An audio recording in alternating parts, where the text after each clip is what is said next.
Welcome, everybody, to Drive Through Sports with Adam and Paul. Adam Freeman here in beautiful Atlanta, Georgia today. High of 72. It was 55 when I got up this morning. Just a beautiful day. We'll talk more about that. Paul Brees is in Brentwood, Tennessee. What's up, Paul? Hey, beautiful Brentwood, Tennessee. Another sunny day up in Bewood. Absolutely. Well, I'll tell you what's not sunny, and that's if you're an Atlanta Falcons fan. You are, you're chapped today. The Atlanta Falcons did what no other team in NFL history has ever done. I'm sure you're wondering what that is, Paul. Yes. What is it? The Atlanta Falcons, prior to yesterday, in NFL history, teams that scored 39 points were 444 and 0. Wow. Undefeated, scoring 39 points. And then in come Dan Quinn, the Falcons. Up 20-0 in the first quarter. Up 39-24 with 4.5 minutes left in the game. They find a way. They just find a way to lose this game. Did you see this game? Did you watch No, it was not available in my in your market? market. That's correct. I suppose you got the Titans game. Is that correct? Yeah, that's correct. Which ended up being a pretty good game in Yeah. its own right. But the Falcons, I mean, here's the thing. Like, I'm not a Falcons fan. In fact, a lot of people on social media would actually call me a Falcons hater. But here's the thing. In the NFL, coaching matters more than maybe any other professional sport or college sport. Any coaching matters. All these guys are at the top of their game. All these teams have guys that can run 4.4. All these guys have linemen that can, run 4.8, 4.9, and they're 300 pounds. All these teams have quarterbacks that can throw the ball 60 yards in the air. Okay. The difference is the coaching, and it's clear. And the biggest issue that I have is the Falcons coaching staff, and I'll throw it on Arthur Blank too, the owner. They are wasting the Hall of Fame careers of two players, Matt Ryan and Julio Jones. They are being wasted in Atlanta because they are not going to win with this coaching staff the way that it's put together. They're just not going to do it. And for all their accolades and all their stats, the best thing you can do is have Matt Ryan as a quarterback and Julio Jones as a receiver, because he's going to have to throw it. He's going to have to throw for 400 yards, and he could still lose. They're always going to be behind because their defense is terrible. And so we go out and we hire a defensive coach in Dan Quinn. What has he done? Nothing. He's 14-20 his last two seasons. 14-20. That's just, I mean, it's people here are calling for his head, calling for Dimitroff, the general manager, to get fired, Quinn to get fired 2 games in. Completely within their rights to think that way. Sports media down here is actually giving them a hard time, which I didn't think they would do, but they are. But they're not calling for his firing. They're asking questions, but they're not calling for his firing. Here's my thing. The thing with Atlanta Falcons, they have never had a guy in a press conference they've never called anybody out, thrown anybody under the bus. And some might say, well, they're being professional. Well, look, when you're this bad and when you screw up this bad, it's somebody's fault, and they need to be called out on the carpet for it, and they need to pay for it somehow. I'm just glad I'm not a Falcons fan, because I could not care less about the results of the game, except for the fact that I happen to be playing someone in fantasy football that, oh, by the way, had Greg Zuerlein, Ezekiel Elliott, and Dak Prescott all in their starting lineup. At one point yesterday, when the first set of games were in the second half, like late third quarter, I had an 81% chance of winning. That's how far ahead I was. And then all of a sudden, in walked the Falcons defense. And it's like the seas parted, and Dak Prescott, if he had just thrown for 3 touchdowns, I would have won. But no, he ran for them. So in my league, that's 6 points instead of 4. I lost by 4 points. I mean, it's unbelievable. So part of me upset because they basically caused me a W in fantasy, but at the same token, they're just horrible. They're just horrible. Okay, let me put my 2 cents in as a non-Falcons guy. Okay. Well, I'm a non-Falcons guy too. Let's get that straight. Well, I know. A non-Falcons guy that lives outside of the Georgia Atlanta area. You mean the ATL? Yeah. Okay. ATL. Let's talk with their high school uniforms. Let's talk about their defensive coordinator. Okay. So we're talking about a fall guy, right? This is the guy that's going to take the fall. And obviously, as a non-Falcon guy, you probably don't know who the defense coordinator even is, right? I do. It's Raheem Morris. Okay, Raheem Morris. I would consider Raheem Morris an offensive guy, right? In his multiple years of coaching, he's been a receivers coach. Yeah. Now, you have heard about the transition, right? In the middle of last year, I guess Dan Quinn had some kind of a lighting. Come to Jesus. And said, Raheem, we need you to help with the defensive backs. Sure, no problem, Dan Quinn. You're my guy. Whatever you want. Well, I guess something happened, and Dan Quinn got just mesmerized by Raheem Morris and said, you know what? You've never coached defense for more than 8 games. Let me make you my defensive coordinator. Congratulations, Raheem Morris. You're about to get fired because you're going to be the fall guy for your buddy, Dan Quinn, who, if he doesn't do this, is out the door sooner rather than later. Yeah, I mean, it's, they start out 0-2. Yeah, you got – and think about it is guys like Matt Ryan are class guys. So in the press conference, he's like, it's early. We got to, we've got 14 more games to go, before the season's over. There's a lot that can happen. So he says all the right things. I'm wondering if he should be saying that or if he should be like, look, man, this is getting old. But that's not who he is. So if you're the Falcons, you've got the right guy at quarterback because he's not throwing anybody under the bus. He's going to say all the right things. Julio, he doesn't really talk to the media. You don't hear him. He's a superstar Hall of Famer. And, again, I hate it for him because I love Julio Jones and I like Matt Ryan. But they're being wasted here. Absolutely wasted. So let's get to your boys, the Titans. After surviving in Denver last week, they actually survived Jacksonville this week. Jacksonville almost beat them and almost went to 2-0. What's up with that? Well, listen, that is just the whole mantra of the Titans, right? It doesn't have to be pretty. We're not going to go out there and, blow teams out. We'll win by 3 and be happy with it. And that's just the way it's been ever since since the Titans came in, 98. Here's the deal. Yes, the Titans are lucky. Their defense has just been injury riddled. Again, your guy, Vic Beasley, was a full participant in practice. But yay for him. Yeah, but Mike Vrabel says he's not there yet. He's not there yet. He's not going to be there. He's just Jadeveon Clowney. He's either getting a lot of attention, or he's just not up to speed yet. I'm hoping. Or is he taking plays off? That's what you want to look for. Yeah, well, because that's a Vic Beasley MO right there. He takes plays off. Yeah.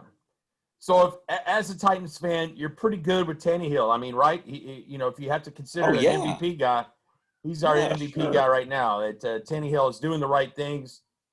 He's not turning the ball over. He's managing. That's huge. So, I mean, Henry didn't have a great day. He rushed for 84 yards, less than 4 yards a carry. But, I mean, if you just want to pound on somebody with a running back, he's your guy. Yeah. You know? So, right now, and currently, I guess with all NFL teams, and we're going to find out is which team has the better depth. And so far, the Titans have just been very fortunate that they've played some mediocre teams. The Broncos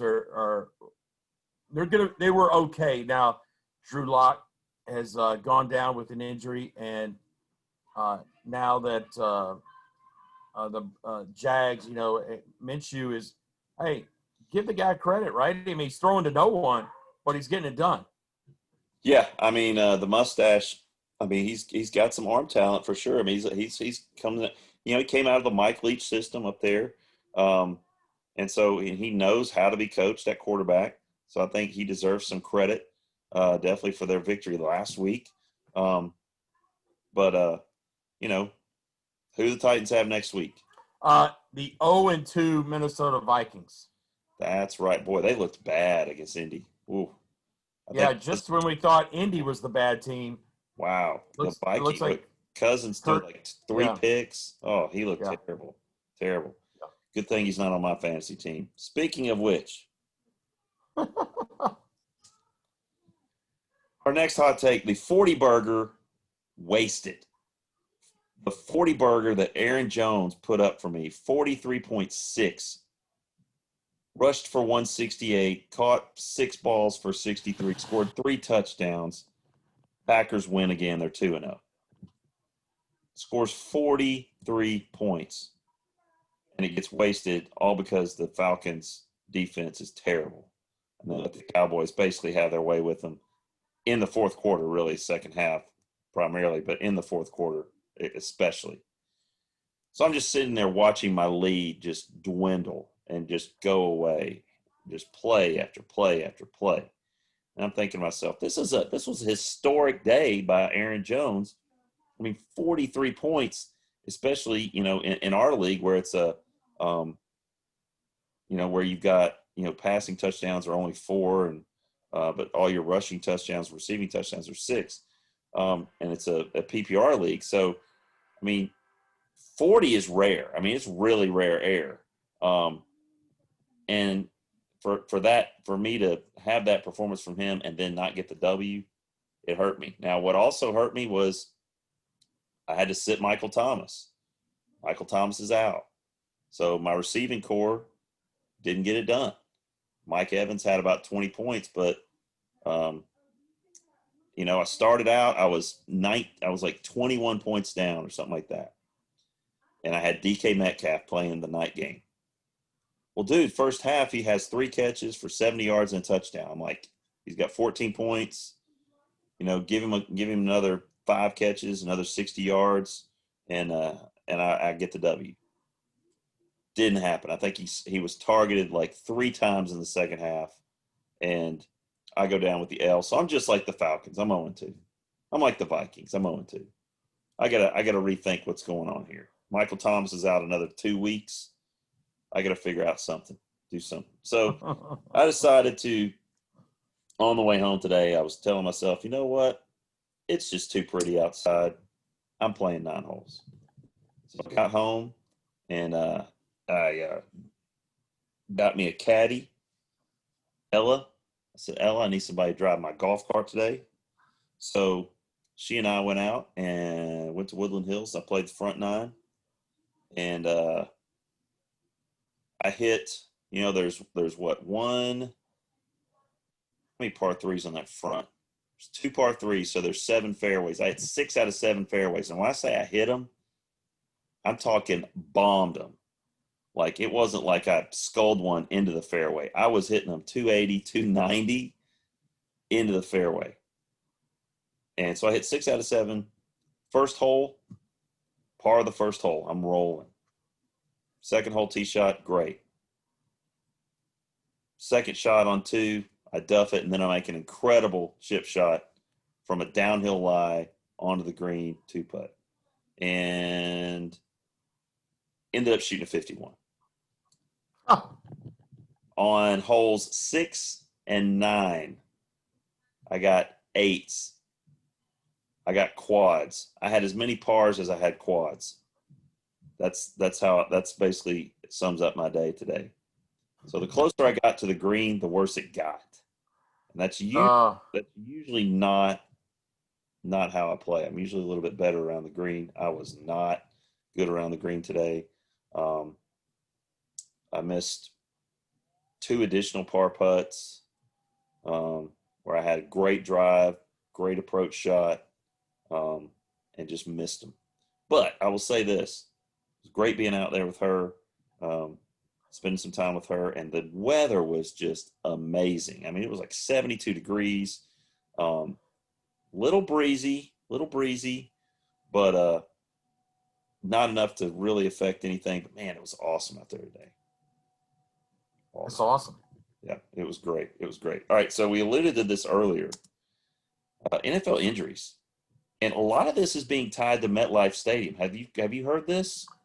I've not heard that. The turf at MetLife Stadium, where apparently the 49ers played. So you had Joey Bosa go down, ACL, Garoppolo ankle injury, and they're wanting the NFL to investigate the turf with these injuries, and if it has been inspected or what. Apparently it's been inspected like 20 times. And, I don't know what you look for in turf. I mean, it's all the same. It's all the sprint turf, with the little rubber bits in it. I don't know what you can do about it.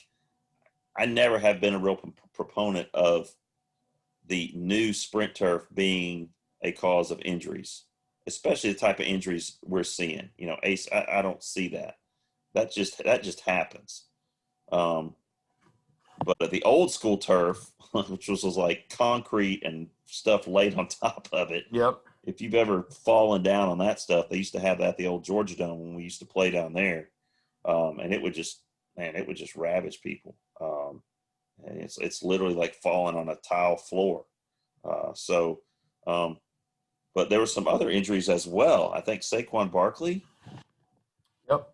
McCaffrey's out. So look at the guys who are out, Paul. I mean, I only hope that I play the people that have Christian McCaffrey in the next 4 to 6 weeks in fantasy, because they're going to have to play somebody else because he's not playing. So like you said, just as the real NFL is going to depend on depth, so is the fantasy football league that I'm in is going to depend on depth as well, because these guys, if it's not COVID, it's actual injuries that are keeping them out. Yeah. Another big one, Tyrod Taylor for the Chargers didn't play because of chest pains or a chest injury suffered before the game. Yeah, something with his ribs. Yeah, and how about Justin Herbert, man, playing well. Of course, Anthony Lynn, the coach of the Chargers, says, hey, Taylor's going to be the starter when he's healthy enough to go. You got to be kidding me, right? Well, I mean, here's the thing. Like, I thought Herbert played great. I thought he looked comfortable. He didn't look like a rookie. I think he was the only quarterback to rush for a touchdown and pass for a touchdown in his debut in NFL history. That's, again, that's going back a ways. I mean, that's saying something. So, will they be better off with Herbert? I mean, I think they would be. But, absolutely. Again, that's just me and you talking. But here's something that I just saw, and I don't know if you've seen this or not, but we talked about this when Deion's kid from Trinity, I think it's Trinity in Texas, who he's the offensive coordinator for his son's high school team. And Trinity Christian played Knoxville Catholic and just blew the doors off of them. Yep, correct. On ESPN High School Showcase about a month ago. It's no longer he's not the offensive coordinator of Trinity Christian. He is the new head coach at Jackson State. What do you think about this, and what do you think about his son flipping from FAU to Jacksonville State? Oh, it's 100%. Yeah. Have you ever called a package deal? Yeah. Oh, yeah. Yeah, and his You son got it. sling it now. His son's talented, Yeah. talented at the quarterback position. I mean, um, he's.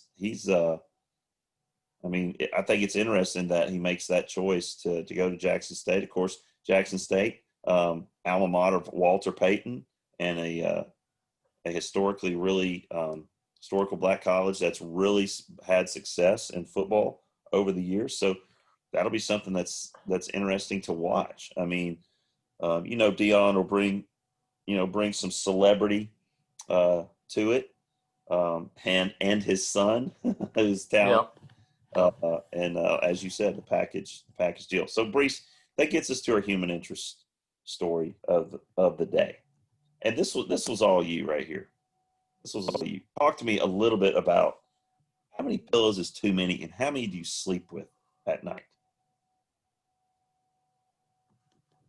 Well, I only bring this up, Adam, is because my wife is just recently, she calls my pillows women.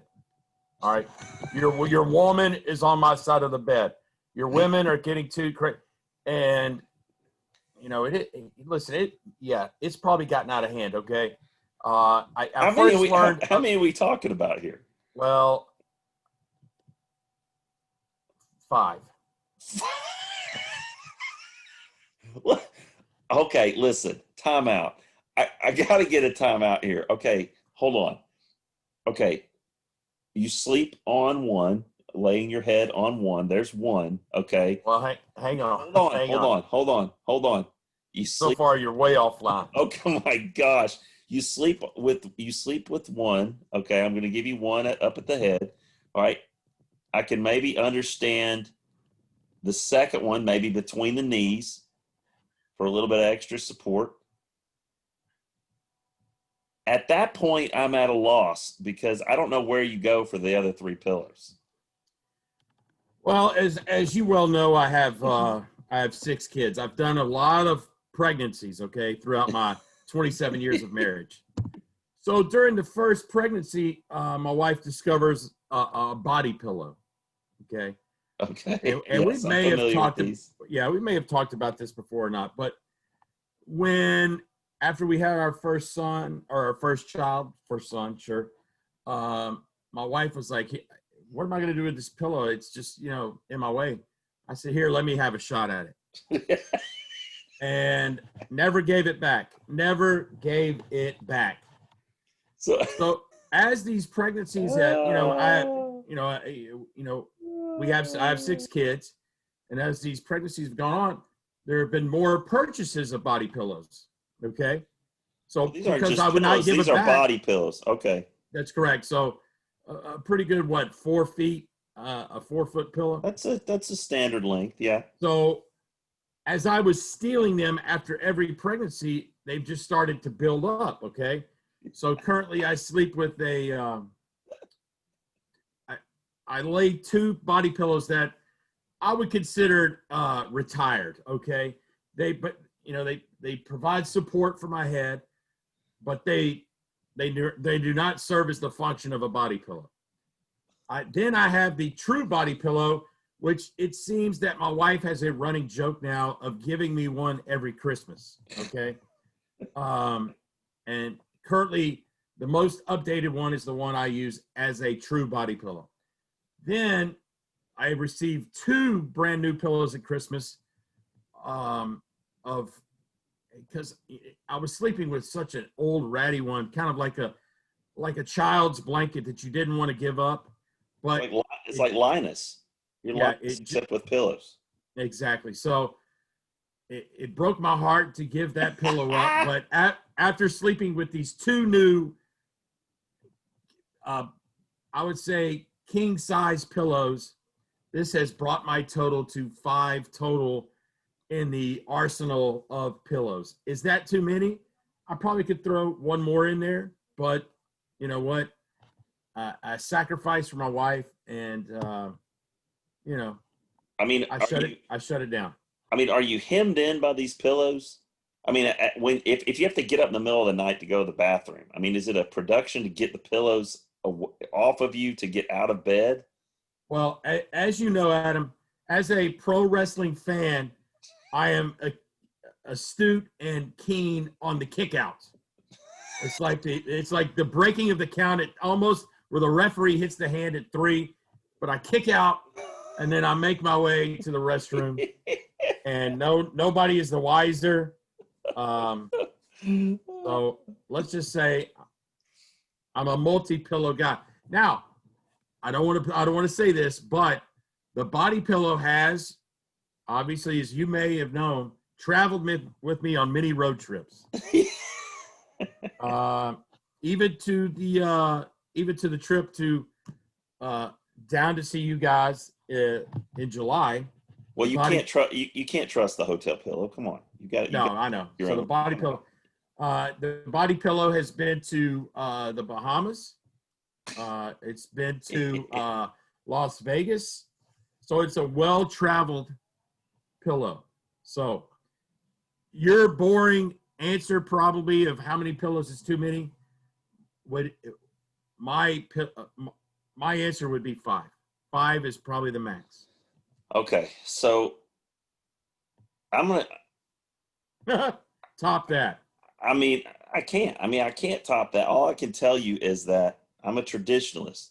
Okay, I'm a simple guy with simple needs. I need one pillow, extra large. That's huge. Okay? Also, we just recently replaced our pillows with, get this, the Cool Pillow, which I would highly suggest if you don't. And you're a pillow connoisseur, so you probably already have the Cool Pillow. Well, I didn't want to say, but yes, since you asked, I do have a Cool Pillow. Okay, the Cool Pillow is, it's the bomb. It's the greatest thing ever. So you might think, well, that's where the story ends. Freeman has the one pillow. Well, we have the decorative pillows. Okay. The decorative pillows, of course, you put the regular pillow down, both regular pillows down, and then the decorative pillows go on top of it. And then we have 2 additional smaller decorative pillows that go in front. Okay. Now, those are cast aside when it's time to go to sleep. One of the decorative pillows is cast aside. One stays in the bed. Okay. Now, so I guess for me it's 2, but I really only use 1 because the decorative pillow is basically where Rosie sleeps. She sleeps like right next to my head, like on one of these decorative pillows, and she gets in her little ball and gets there. So I guess I would have to say, how many do I sleep with? 2, but one of them is for Rosie, obviously. How many is too many? 2 is too many. Because, to me, 2 is too many. I've never slept with one between my knees or anything like that. I've heard that's good for your back and stuff like that, but I've never really needed that, so I haven't done that. But like you and your pillows, I got to travel with them. Wherever I go, the pillow goes. Because much like a blanket that I had when I was a youngster, everybody recalls and remembers nap time, right? Remember nap time? Oh, sure. At school, we had nap time. All right. So I would bring a beach towel, all right, for nap time. Well, I thought that was, the thing to do is bring a beach towel. Well, all of a sudden, some other kids started bringing quilts and blankets. So I had to transition. So I had this blanket, and what I had done was it was a blanket that I think someone had given us or my mom had made or whatever, and it had I guess padding in it. Through the course of me using this blanket, I had managed to turn it into a blanket / pillow because I'd taken all of the stuffing and managed to move it up into one corner of the blanket. So now, instead of a beach towel and laying my head on a hard tile floor just covered with a beach towel, now I've got the blanket, which has all of the stuffing pushed up into one corner, and I'm comfortable. And when it's nap time, I am the envy of every second grade kid because I've got the blanket / pillow that I just pull out of my little bin, and boom, I'm asleep inside of 2 minutes. So, For me, 2 is too many, but that's how many I sleep with. Can I get away with 1? Absolutely. Absolutely. I could just do the 1. So 5 is unbelievable to me. I mean, it's like you're buried under a sea of pillows. But hey, whatever works for you, brother. Yeah. And I know everyone in the drive-through sports community will applaud you for just doing things your own way. I mean, this is how it is. You know what? I only have certain spots in the house that are mine, and That's my one side of of the bed, I'm calling it, Hey, and I'm going to do it my way, Frank that's right. Sinatra That's style. right. And listen, you got to tell me that you got a king size bed. Yes, I do. Okay, all right. Because if you're trying to pull that off on a queen size bed, then Amy's probably suffocating at some point. Pillows on top of her. All right, everybody. That's all we got for tonight. Tune in tomorrow for another episode of Drive Through Sports with Adam and Paul. For Paul Brees in Brentwood, Tennessee, I'm Adam Freeman here in lovely Atlanta, Georgia. You've been listening to Drive Through Sports with Adam and Paul.